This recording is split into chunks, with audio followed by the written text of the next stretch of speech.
everyone, I am Nana and you are watching Sai Baba Infotech channel trademark of knowledge.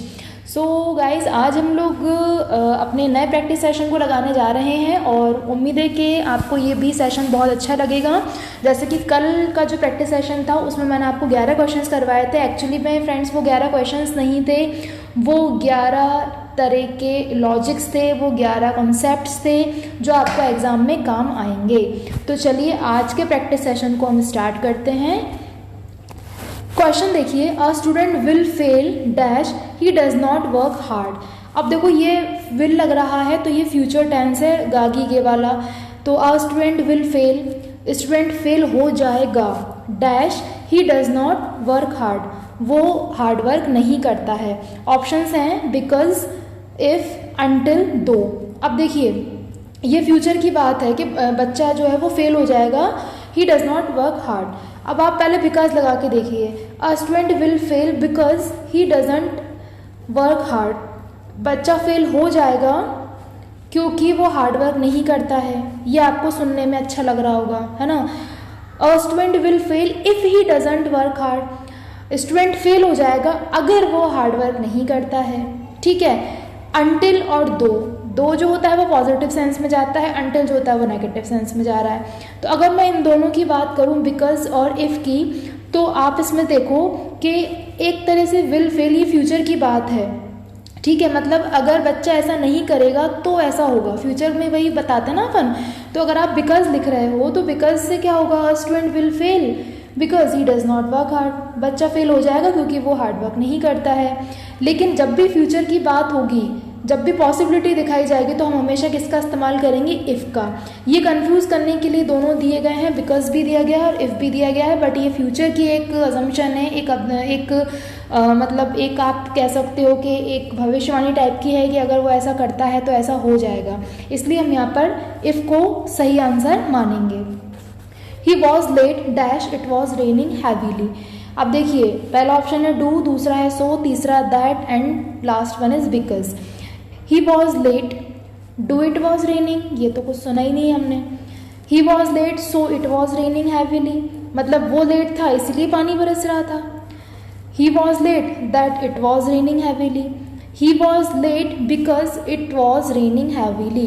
Because का मतलब होता है क्योंकि, वो जो व्यक्ति है वो लेट था, उसको देर हो गई थी क्योंकि इट वॉज रेनिंग हैवीली, क्योंकि बहुत तेज़ बारिश हो रही थी। तो आपको यहाँ पे बताना पड़ेगा कि वो लेट हुआ क्योंकि पानी तेज़ बरस रहा था। ठीक है, dash you have any doubt please ask me.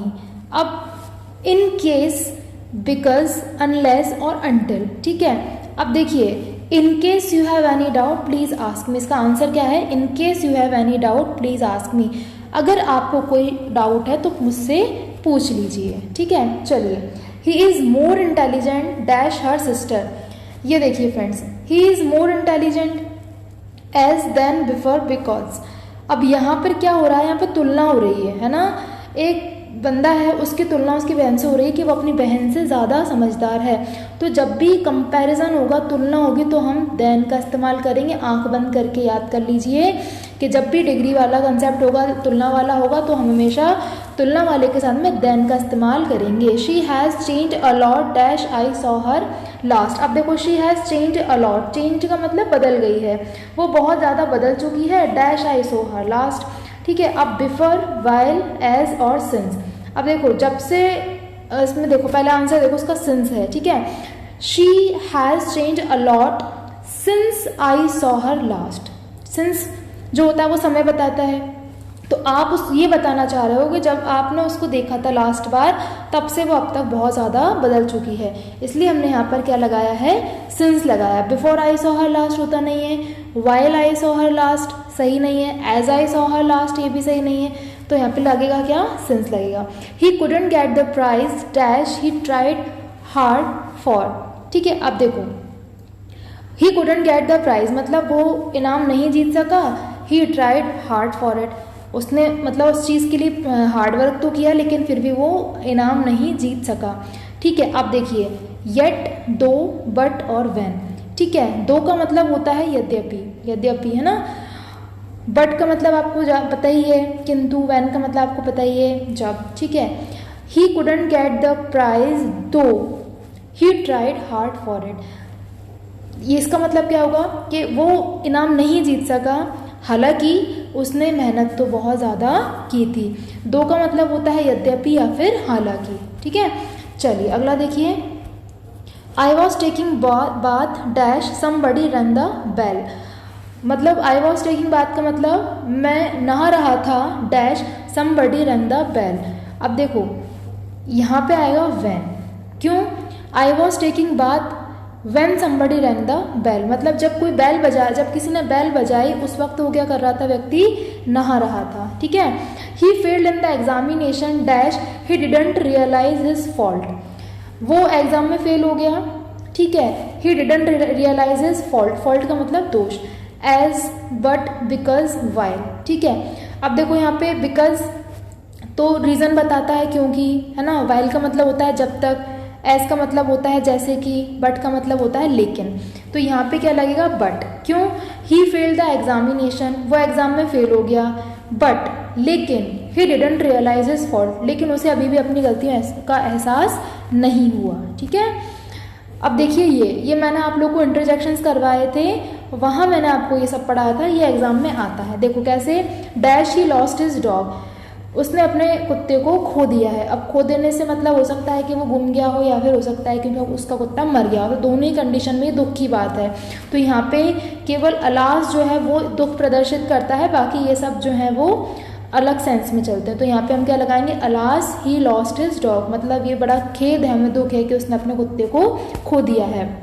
Dash you failed, देखो पीछे क्या लग रहा है, क्वेश्चन मार्क, तो आप बताओ उसमें से क्या आ सकता है। इसमें आएगा व्हाट, यू फेल्ड, क्या तुम फेल हो गए, ठीक है, वही है एकदम से चौंकने वाला word. Dash they have von, ठीक है। अब देखो दे हैव वॉन, हेलो ओ आह, ये क्या होगा इसमें, ये खुशी की बात है कि वो जीत गए हैं, तो यहाँ पे क्या लगाएंगे, हुर्रे दे हैव वॉन, ये अपन कहते हैं ना हुर्रे, ये पे हम जीत गए, ये वही वाला है, ठीक है। डैश वेल प्लेड बॉयज, अब देखो वेल प्लेड बॉयज़, एक तरीके से आप क्या कर रहे हो, उनको शाबाशी दे रहे हो, अरे बहुत अच्छा खेले हो। तो यहाँ पे शाबाशी देने के लिए केवल क्या लगता है, ब्रावो, है ना। ब्रावो मतलब होता है किसी को शाबाशी देना, किसी की तारीफ करना। Bravo well played boys. तो देखिए ये हमने आज 12 सेंटेंसेस सॉल्व करे हैं, और ये सेंटेंसेस वो हैं जो कभी ना कभी किसी ना किसी एग्जाम में पूछे जा चुके हैं। तो मेक श्योर गाइस कि आपको ये अच्छे से समझ में आए। इन सब की डिटेल वीडियोस हमारे चैनल की प्लेलिस्ट में मौजूद हैं, आप लोग एक बार उन्हें देख लीजिए। और अगर आपने आज चैनल पे पहली बार विजिट किया है तो प्लीज़ चैनल को सब्सक्राइब कर लीजिए, बेल आइकन को प्रेस कर दीजिए। और अगर आपको वीडियो अच्छा लगा है तो वीडियो को लाइक कर दीजिए। कमेंट सेक्शन में अगर कोई डाउट है तो आप प्लीज़ मुझे वहाँ बता सकते हैं। और इसी तरीके से चैनल के साथ जुड़े रहिए, अपने घरों में रहिए, घर बैठ के तैयारी करते रहिए, पढ़ते रहिए। Thank you so much guys, thank you so much.